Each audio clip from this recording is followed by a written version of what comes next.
ఈనాటి మన లోతైన విశ్లేషణ కార్యక్రమానికి స్వాగతం.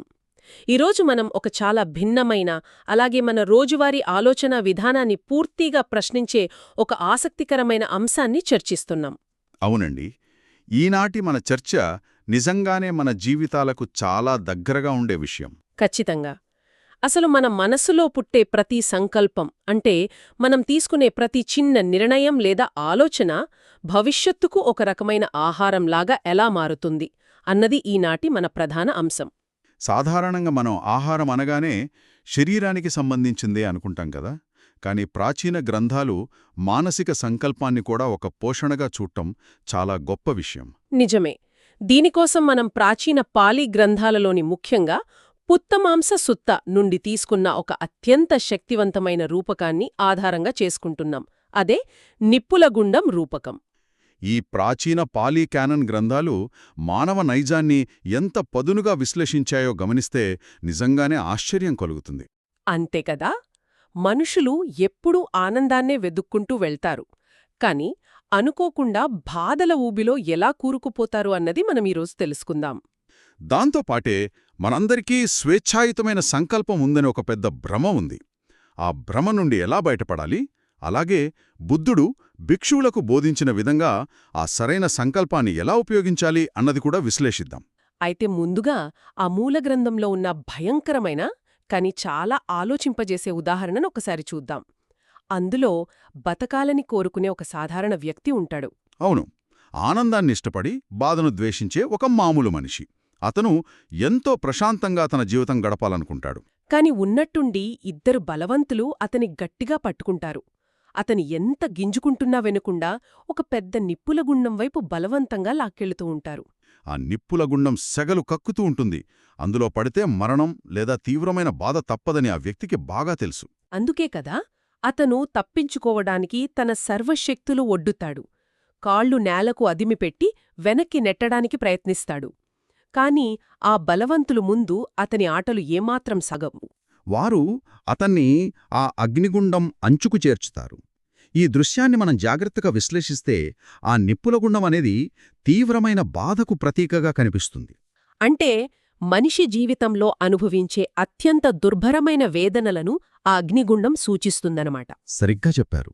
ఆ వ్యక్తి ప్రతిఘటన అంతా తన శ్రేయస్సు కోసమే.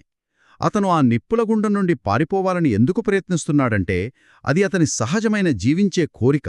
కాని ఇక్కడ మనకొచ్చే ఒక పెద్ద సందేహమేమిటంటే ఆ ఇద్దరు బలవంతులు ఎవరు? ఎందుకు వారు అతన్ని అంత క్రూరంగా లాక్కెళుతున్నారు? ఎవరైనా సరే వాళ్లు బయటి శత్రువులనో లేదా మన చుట్టూ ఉన్న పరిస్థితుల ప్రభావమనో అనుకుంటారు. కాని ఆ ఇద్దరు బలవంతులు బయటి వ్యక్తులు కారు. బయటి వ్యక్తులు కాకపోతే మరెవరు? వారు అతని గత కర్మ మరియు అతని సహజమైన అజ్ఞానం. ప్రాచీన పాలీ భాషలో ఈ అజ్ఞానాన్ని అవిద్య అంటారు. ఈ రెండు శక్తులు ఆ వ్యక్తి శారీరక బలం కంటే చాలా బలమైనవి. అంటే అతను తప్పించుకోవడానికి చేసే పోరాటం ఆ నిప్పుల గుండంలో పడే సమయాన్ని కొంచెం ఆలస్యం చేస్తుందనమాట, తప్ప ఆ పతనాన్ని శాశ్వతంగా ఆపలేదనమాట. ఖచ్చితంగా. ప్రాచీన గ్రంథాలు చెప్పే నగ్నసత్యమిదే. మన లోపల ఉన్న ఈ అజ్ఞానం మరియు గత కర్మల ప్రభావం మనల్ని ఒక అదృశ్య శక్తిలా శాసిస్తూ ఉంటాయి. ఈ విషయం వింటుంటే మన జీవితాలపై మనకు పూర్తి నియంత్రణ ఉంది అన్న నమ్మకం సడలిపోతుంది కదా. మన నిర్ణయాలు మనమే తీసుకుంటున్నాము, మనకు స్వేచ్ఛాయుతమైన సంకల్పం ఉంది అని మనం ఎంతగానో నమ్ముతాము. కాని ఈ నిప్పులగుండం ఉదాహరణ చూస్తుంటే ఆ స్వేచ్ఛాయుత సంకల్పమనేది కేవలం ఒక భ్రమం మాత్రమే అని స్పష్టమవుతోంది. నిజంగానే ఇది చాలా లోతైన విషయం. బతకాలనుకున్నా, తనను తాను రక్షించుకోవాలనుకున్నా వాస్తవానికి అతని చేతుల్లో ఏమీ లేదనమాట. అవునండి. మనుషుల సంకల్పాలన్నీ ఒక తీవ్రమైన కోరిక ద్వారా నడపబడుతున్నంతకాలం అవి ఏమాత్రం స్వతంత్రమైనవి కావు. దీన్నే తృష్ణ అంటారు. అంటే మనం తీసుకునే ప్రతి నిర్ణయం వెనుక ఏదో ఒక అదృశ్యమైన తృష్ణ ఉంటుందంటారా? అంతేకదా. ప్రాచీన గ్రంథాలు ఈ మానసిక సంకల్పాన్ని అర్థం చేసుకోవడం ద్వారా 3 రకాల తృష్ణలను ఎలా ఛేదించవచ్చో చాలా స్పష్టంగా వివరించాయి. ఆ 3 తృష్ణలను గుర్తిస్తేనే ఆ ఇద్దరు బలవంతుల పట్టునుండి బయటపడే మార్గం దొరుకుతుందన్నమాట. ఇంతకీ ఆ 3 తృష్ణల ఏమిటి? ఇందులో మొదటిది కామతృష్ణ. కామతృష్ణ అంటే మన ఇంద్రియాలకు సంబంధించిన కోరికల గురించే కదా? అవును, ఇంద్రియ సుఖాల పట్ల ఉండే కోరిక ఇది. రుచికరమైన ఆహారం తినాలి, అందమైన దృశ్యాలు చూడాలి, ఇలా బాహ్య ప్రపంచం నుండి లభించే తాత్కాలిక ఆనందాల కోసం పాకులాడటం. ఇది మనల్ని నిరంతరం ఒక వేటలో ఉంచుతుంది కదా. మరి రెండవదేమిటి? రెండవది భవతృష్ణ. అంటే ఇంద్రియ సుఖాలను దాటినవారు పేరు ప్రఖ్యాతులు లేదా గొప్ప భవిష్యత్తు కోసం ఆరాటపడటం ఈ కోవలోకి వస్తుందా? ఖచ్చితంగా. ఉనికి పట్ల లేదా భవిష్యత్తులో ఏదో ఒక గొప్ప స్థానానికి చేరుకోవాలనే కోరిక ఇది. సమాజంలో ఒక గుర్తింపు పొందాలి లేదా ఇంకా గొప్పగా బతకాలి అనే ఆకాంక్ష. ఇది కేవలం భౌతిక సుఖాలకే పరిమితం కాకుండా అహంకారంతో ముడిపడి ఉంటుంది. చూడండి, ఈ రెండు తృష్ణలు మనిషిని ఎంతలా బంధిస్తాయో. మరి మూడవదేమిటి? మూడవది విభవతృష్ణ. ఇది మొదటి రెండింటికంటే కొంచెం విభిన్నమైనది. విభిన్నమైనది అంటే మొదటి రెండు ఏదో ఒకటి సాధించాలి లేదా అనుభవించాలి అనే దిశగా ఉన్నాయి కదా. మరి ఇది ఎలా భిన్నంగా ఉంటుంది? విభవతృష్ణ అంటే ఉనికిని కోల్పోవాలి లేదా కష్టతరమైన పరిస్థితుల నుండి పూర్తిగా తప్పించుకోవాలి అనే కోరిక. అంటే ఈ బాధల నుండి శాశ్వతంగా పారిపోవాలి, అసలు ఉనికే లేకుండా పోతే బాగుండు అని అనుకోవడమా? సరిగ్గా చెప్పారు. జీవితంలో ఎదురయ్యే కష్టాలను తట్టుకోలేక ఈ అస్తిత్వమే వద్దు అనుకోవడం లేదా నిరాశావాదంతో కూడిన పలాయనవాదం కూడా ఒక రకమైన తృష్ణే. ఈ మూడు తృష్ణలు వింటుంటే మనిషి జీవితమంతా ఈ మూడింటి చుట్టూనే గిరికీలు కొడుతోందనిపిస్తోంది కదా. ఒక్కవైపు సుఖాల కోసం ఆరాటం, మరోవైపు గొప్పగా బతకాలనే ఆశ, ఇంకోవైపు కష్టాలొస్తే పారిపోవాలనే తపన. అవును, ఈ మూడింటిలో ఏది ఉన్నా సరే మనిషి ఆ ఇద్దరు బలవంతుల చేతిలో కీలుబొమ్మే. ఇవి తాత్కాలికమైన ఆనందాలు మరియు పరిస్థితుల చుట్టూనే తిరుగుతాయి. మరీ చక్రం ఎప్పటికీ ఆగదా? శ్రోతాపట్టి అనే స్థితికి చేరే వరకు ఈ చక్రం ఆగదని ప్రాచీన గ్రంథాలు చెబుతున్నాయి. శ్రోతాపత్తి అంటే సరైన మార్గంలో ప్రవేశించే మొదటి మెట్టు అనుకోవచ్చా? ఖచ్చితంగా.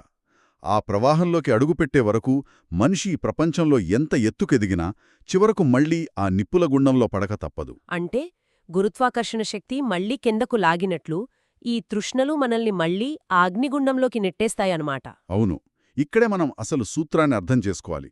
అసలు మానసిక సంకల్పాన్ని ఒక ఆహారం లేదా పోషణ అని ఎందుకు అంటారనేది మనం గ్రహించాలి. అదే కదా అసలు ప్రశ్న.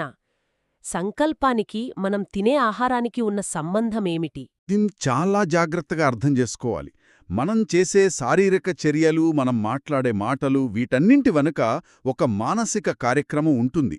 అదే మానసిక సంకల్పం. దీన్ని పాలిభాషలో మనోసంచేతన అంటారు కదా. అవునండి. మనం ప్రతిరోజూ తినే ఆహారం మన శరీరానికి ఎలా శక్తినిస్తుందో, అలాగే మనం చేసే ప్రతి ఆలోచన మన భవిష్యత్తుకు ఒక బీజాన్ని నాటుతుంది. అంటే ఆ బీజం పెరిగి పెద్దదై మన భవిష్యత్తు ఉనికికి ఒక పోషణను ఇస్తుందన్నమాట. సరిగ్గా చెప్పారు. మన భవిష్యత్తు నిర్మించే ఇటుకలు ఈ మానసిక సంకల్పాలే. మన ఆలోచనలు, నిర్ణయాలు భవిష్యత్తుకు ఆహారంగా మారడం అనే భావన నిజంగా చాలా లోతైనది. అంటే మనము ఏ ఉద్దేశంతో ఒక పని చేస్తామో ఆ ఉద్దేశమే మన భవిష్యత్తును నిర్మించే ఇంధనంలా మారుతుంది. లౌకిక సంకల్పాల ప్రమాదం పొంచి ఉన్నదిక్కడే. ఒకవేళ మనం అత్యాశ, ద్వేషం, మోహం అనే ఆలోచనలను మనసుకు ఆహారంగా ఇస్తే ఏం జరుగుతుందో ఊహించండి. ఆ ఆహారం నుండి పుట్టే శక్తి విషపూరితమైనదిగా ఉంటుందంటారా? ఖచ్చితంగా. అది సంసారం అంటే జనన మరణాల చక్రమనే నిప్పులగుండం వైపు మన ప్రయాణాన్ని మరింత వేగవంతం చేస్తుంది. బాహ్య ప్రపంచంలోని లౌకిక విషయాలను మనం సానుకూలంగా చూసినంతకాలం మనిషి ఈ చక్రంలో ఇరుక్కుపోయి తనకు తానే బాధను సృష్టించుకుంటాడు కదా. అవును, ఆ వ్యక్తి కేవలం ఆనందాన్నే కోరుకున్నప్పటికీ అతని సంకల్పాలు అత్యాశతో నిండి ఉంటే అవి అంతిమంగా బాధకే దారితీస్తాయి. మనమిచ్చే ఆహారం విషపూరితమైతే భవిష్యత్తు కూడా విషపూరితంగానే ఉంటుంది గదా. ఈ వాదన వింటుంటే ఒక రకమైన నిస్సహాయత కలుగుతోంది. ఎందుకంటే మనం ఆనందంగా ఉండాలని చేసే ప్రతి ప్రయత్నం మనల్ని తిరిగి బాధల్లోకి నెట్టుతుంది. కనీసం మంచి జీవితం కోసం ఆశపట్టం కూడా ఆ అగ్నిగుండం వైపు ప్రయాణించడమే అవుతోంది. మరి దీనికి అసలు పరిష్కారమేమిటి? బుద్ధుడి బోధనలు దీనికొక స్పష్టమైన మార్గాన్ని చూపించాయి. దీనికోసం మనం ముందుగా లౌకిక సంకల్పాలు మరియు స్వచ్ఛమైన సంకల్పాల మధ్య ఉన్న వ్యత్యాసాన్ని అర్థం చేసుకోవాలి. లౌకిక సంకల్పాలు అంటే మనమిందాక మాట్లాడుకున్నట్లు పేరు, ప్రఖ్యాతులు, సంపద, తాత్కాలిక సుఖాల కోసం చేసేవి కదా. అవును, ఇవెలాంటివంటే మనం పడబోయే ఆ నిప్పుల గుండాన్ని అందంగా అలంకరించుకోవడానికి చేసే ప్రయత్నాలు మాత్రమే. రంగుల పూలు చెల్లి అలంకరించినంత మాత్రాన అందులో పడితే కాలకుండా ఉండదు కదా. అంతే కదా. ఈ లౌకిక సంకల్పాలు కేవలం ఆ చక్రాన్ని కొనసాగిస్తాయి, బాధను అందంగా కప్పిపుచ్చుతాయి అంతే. మరి ఈ చక్రం నుండి బయటపడటానికి స్వచ్ఛమైన సంకల్పాలు ఎలా సహాయపడతాయి? అసలవేమిటి? స్వచ్ఛమైన సంకల్పాలు అంటే సన్యాసం, సద్భావన మరియు జ్ఞానంతో కూడిన సంకల్పాలు. సన్యాసమంటే భౌతికంగా అన్నీ వదిలేసి ఎక్కడికో అడవుల్లోకి వెళ్ళిపోవడం అనుకుంటారు చాలామంది. కాదు కాదు, ఇక్కడ సన్యాసం అంటే మానసికంగా ప్రతిఫలాపేక్ష లేకుండా కోరికలకు బానిస కాకుండా జీవించడం, అందరి పట్ల సద్భావన కలిగి ఉండటం మరియు వాస్తవాన్ని ఉన్నదున్నట్లుగా చూసే జ్ఞానాన్ని పెంపొందించుకోవడం. బుద్ధుడు భిక్షువులకు చేసిన బోధన సరిగ్గా ఇదే కదా? అవునండి. ఒక మంచి జీవితం కోసం లేదా మరుజన్మలో మంచి పుట్టుక కోసం కాకుండా సంకల్పాన్ని ఒక వాహనంలాగా లేదా ఒక పడవలాగా ఉపయోగించి నిర్వాణం చేరుకోవాలని ఆయన భిక్షువులకు మార్గనిర్దేశం చేశాడు. పడవ ప్రయాణానికి ఉదాహరణ ఇక్కడ భలే సరిపోతుంది. నదిని దాటడానికి పడవ ఎలాగో ఈ సంసారాన్ని దాటి నిర్వాణం చేరుకోవడానికి సరైన సంకల్పం అలాంటిదన్నమాట. అవును. నది దాటాక పడవను మనం భుజాన మోసుకుంటూ వెళ్లలేం కదా, దాన్ని అక్కడే వదిలేయాలి. అలాగే స్వచ్ఛమైన సంకల్పాన్ని కూడా ఒక సాధనంగా మాత్రమే వాడాలి. గమ్యం చేరుకున్నాక ఆ సంకల్పాన్ని కూడా వదిలేయాలన్నమాట. ఇక్కడే ఒక అద్భుతమైన వైరుధ్యం దాగి ఉంది. అదేంటంటే సంకల్పాలన్నింటినీ దాటినా ఎలాంటి కోరికలు లేని నిర్వాణస్థితికి చేరుకోవడానికి ముందుగా మనం ఒక సరైన సంకల్పాన్ని ఉపయోగించక తప్పదు. అంటే ముల్లును ముల్లుతోలే తీయాలి అన్నట్లుగా లౌకిక సంకల్పాల వల్ల ఏర్పడిన బంధనాలను తెంచుకోవడానికి స్వచ్ఛమైన సంకల్పాన్ని ఒక మార్గంగా ఎంచుకోవాలి. ఖచ్చితంగా. ఇదే ప్రాచీన గ్రంథాలు మనకు చెబుతున్న గొప్ప సత్యం. నిజంగా ఈ లోతైన విశ్లేషణలో మనం ఎన్నో అద్భుతమైన విషయాలను నేర్చుకున్నాం. ఆనందం కోసం పాకులాడే మన నిరంతర ప్రయత్నమే మనల్ని తెలియకుండానే నిప్పుల గుండం వైపు లాగుతోందని తెలుసుకోవడం చాలా ఆలోచింపజేసే విషయం. అవునండి. ఆ రెండు బలమైన శక్తులు అంటే మన గత కర్మ మరియు అజ్ఞానం మనల్ని ఎలా నియంత్రిస్తున్నాయో మనం చాలా స్పష్టంగా చూశాం.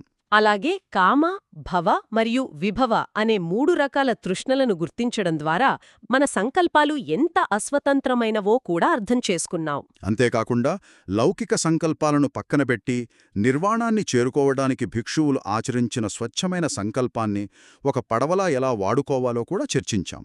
మరి ఇంతటి లోతైన జ్ఞానం రోజువారీ జీవితానికి ఎందుకు ముఖ్యమంటారు? మనం చేసే ప్రతి ఆలోచన, ప్రతి నిర్ణయం మన భవిష్యత్తుకు ఎలా ఆహారంగా మారుతోందో అర్థం చేసుకున్నప్పుడు మన జీవితంలో నిరంతరం ఎందుకు అసంతృప్తి ఉంటుందో చాలా స్పష్టమవుతుంది. అంటే మనం ఎంత సంపాదించినా, ఎన్ని సుఖాలు అనుభవించినా ఏదో వెలితి ఎందుకుంటుందో ఈ ప్రాచీన గ్రంథాలు స్పష్టంగా వివరిస్తున్నాయి కదా? అవును. ఈ అవగాహన నిజమైన స్వేచ్ఛ వైపు అడుగులు వేయడానికి మనకు అద్భుతంగా సహాయపడుతుంది. సంకల్పం అనేది ఒక ఆహారంలా ఎలా మారుతోందనే ఆలోచనే మనల్ని మేల్కొల్పుతుంది. నిజమే. మన ఆలోచనల పట్ల మనం ఎంత జాగ్రత్తగా ఉండాలో ఈ చర్చ ద్వారా తెలిసింది. ఈ విశ్లేషణను ముగించే ముందు నేనొక లోతైన ఆలోచనను పంచుకోవాలనుకుంటున్నాను. మానసిక సంకల్పం అనేది మన భవిష్యత్తును పోషించే ఒక రకమైన ఆహారమని మనం ఈరోజు తెలుసుకున్నాం కదా. అవును.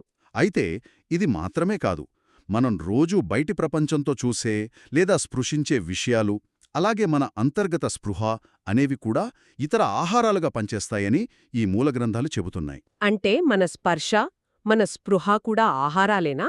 ఖచ్చితంగా. ఈ ఇతర ఆహారాలు ఈ జనన మరణాల చక్రాన్ని ఇంకెంత బలంగా నడుపుతున్నాయో ఒక్కసారి ఆలోచించండి. బాహ్య ప్రపంచం నుండి మనం స్వీకరించే ప్రతి స్పర్శ, ప్రతి అనుభవం మన స్పృహను ఎలా ప్రభావితం చేస్తోంది? ఆ ప్రభావాన్ని మనం ఎలా స్వీకరిస్తున్నాం? ఈ ప్రశ్నలు మనల్ని మనం మరింత లోతుగా అర్థం చేసుకోవడానికి ఒక కొత్త మార్గాన్ని ఖచ్చితంగా చూపిస్తాయి.